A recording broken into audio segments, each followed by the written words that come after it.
नमस्कार बंधुरा स्मृतिरेखास क्रिएशने आपनादेर सबाइके स्वागत जानाई। आज आमी बाड़ीते तैरी बिस्कुटेर रेसिपि देखाबो। आमरा दोकान थेके जत नामी दामी कोम्पानिर बिस्कुटই किने आनी ना केन सेटाते किन्तु मयदा थाकबेई। मयदा छाड़ा बिस्कुट आमरा किनते पारबो ना, किन्तु आपनि जोदि बाड़ीते तैरी करे निते पारेन ताहले मयदा छाड़ा खूब सुंदर सुस्वादु बिस्कुट तैरी करे निते पारबेन। आसुन आमार आजकेर एई बिस्कुटेर रेसिपि देखे नेওয়া যাক। আমি এখানে একটা চায়ের কাপ নিয়েছি। এই কাপের মধ্যে নিয়ে নিচ্ছি ওটস। আমি আজ বিস্কুটটা ওটস দিয়ে বানাচ্ছি, তবে আপনারা চাইলে কিন্তু আটা দিয়েও এই বিস্কুটটা বানিয়ে নিতে পারেন একই পদ্ধতিতে। এবার একটা মিক্সি জারের মধ্যে ওটসটা ঢেলে দিচ্ছি। আরও হাফ কাপ ওটস নিয়ে নিলাম। আমি এখানে টোটাল 1.5 কাপ ওটস নিলাম। এবার এটা মিক্সিতে একটু গুঁড়ো করে নিয়েছি। একটা বড় পাত্রের মধ্যে 3টে কলা নিয়েছি। এবার এই কলাগুলো একটু ম্যাশ করে নিতে হবে। কাঁটা চামচ দিয়ে করলে খুব ভালো হয়, তবে আপনারা চাইলে মিক্সিতেও একটু পেস্ট করে নিতে পারেন। অনেক সময় দেখবেন আমাদের বাড়িতে কলা থাকতে থাকতে কলাগুলো কেমন নরম হয়ে যায়, যেগুলো আর কেউ খেতে চায় না। তখন কিন্তু সেই কলা দিয়েও এরকম বিস্কুট বানিয়ে নিতে পারেন। সব সময় যে কলার বড়া খেতে হবে তার কোনো মানে নেই। এইভাবে বিস্কুটও বানিয়ে নিতে পারেন, তাহলে কলাগুলো ফেলাও যাবে না, সম্পূর্ণ খাওয়া হয়ে যাবে। ভালো করে একটু ম্যাশ করে নেব কলাগুলো। এখানে আমি ওটসটা গুঁড়ো করে নিয়েছি, আপনারা চাইলে কিন্তু গুঁড়ো না করেও করতে পারেন। ভালো করে দেখুন কলাটা ম্যাশ করে নিয়েছি। এবার আমি এর মধ্যে এই গুঁড়োটা দিয়ে দেব। একবারে সবটা দেব না, অল্প অল্প করে দিয়ে মেখে নেব। যেভাবে আমরা আটা ময়দা মাখি ঠিক সেইভাবেই একটা ডো তৈরি করে নিতে হবে। তবে খুব বেশি নরম ডো মাখবেন না, একটু শক্ত শক্ত মাখলেই বিস্কুটটা ভালো হবে। এর মধ্যে আপনারা চাইলে ডার্ক চকলেট দিতে পারেন। আমার কাছে ডার্ক চকলেট নেই, আমি বাদ দিয়ে দিয়েছি, ওই জন্যই। এইভাবে অল্প অল্প করে দিয়ে মেখে নেব। আর কিচ্ছু মেশানোর এখানে প্রয়োজন নেই, শুধুমাত্র কলা আর ওটস দিয়ে কিন্তু সুন্দর এই বিস্কুটটা তৈরি হয়ে যাবে। সম্পূর্ণ গুঁড়োটাই আমি এখানে দিয়ে দিয়েছি। এবার আমি এর মধ্যে কিছুটা ওটস আরও দিচ্ছি। এটা আর গুঁড়ো করিনি, এমনিই দিয়ে দিলাম, তাহলে দেখতে বেশ ভালো লাগবে। ওপর থেকে গোটা গোটা ওটসটা দেখা যাবে।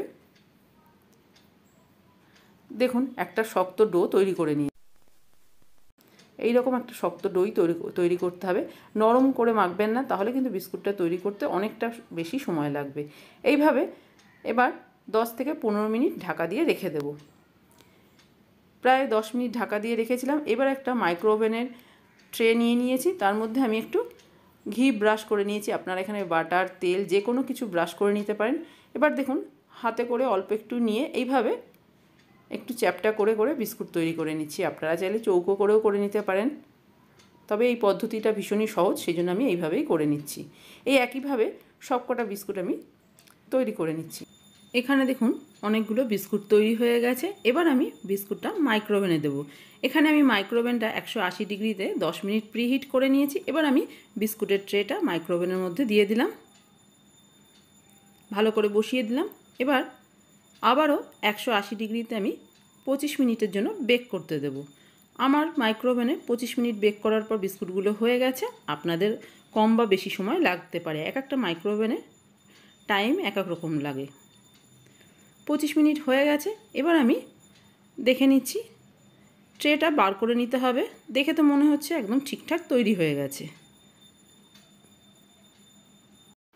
বিস্কুটটা ঠিকঠাক তৈরি হয়ে গেলে দেখুন কত সহজেই কিন্তু ট্রে থেকে উঠে যাচ্ছে। আর যদি কাঁচা থাকে তাহলে কিন্তু ওঠাতে একটু অসুবিধা হবে। এবার আমি আপনাদের দেখিয়ে দিচ্ছি বিস্কুটটা কতটা ক্রিস্পি হয়েছে।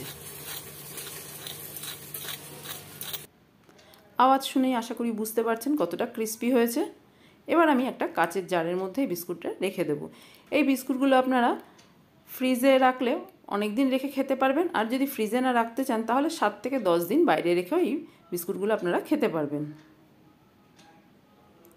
দেখুন কত সহজে বিস্কুটগুলো ট্রে থেকে উঠে যাচ্ছে।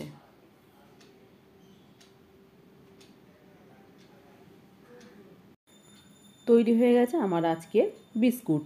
ভীষণ সহজ, বাড়িতে চটপট তৈরি করে নেওয়া যায়, খেতে কিন্তু বেশ ভালো লাগে।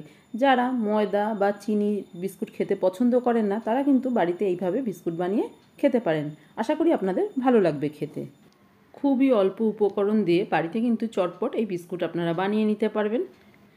আপনারা চাইলে কড়াইতেও কিন্তু এই বিস্কুট বানিয়ে নিতে পারেন। যেভাবে আমরা কেক তৈরি করার সময় প্রথমে কড়াইটা প্রিহিট করে নিয়ে তারপরে কেক তৈরি করি, ঠিক একই পদ্ধতিতেও কিন্তু এই বিস্কুটটাও তৈরি করে নিতে পারেন। আমার আজকে এই বাড়িতে তৈরি করা বিস্কুটের রেসিপি আপনাদের কেমন লাগলো বাড়িতে করে দেখতে পারেন। ভালো লাগলে একটা লাইক, শেয়ার, কমেন্ট করবেন। আর আপনি যদি আমার চ্যানেলের নতুন বন্ধু হয়ে থাকেন তাহলে আপনার কাছে একটাই অনুরোধ, আমার চ্যানেলটা সাবস্ক্রাইব করে আমার পাশে থাকার। আপনারা সবাই খুব ভালো থাকবেন। আপনাদের সাথে আমার আবার দেখা হবে অন্য কোনো নতুন ভিডিওতে, নতুন কোনো রেসিপির সাথে।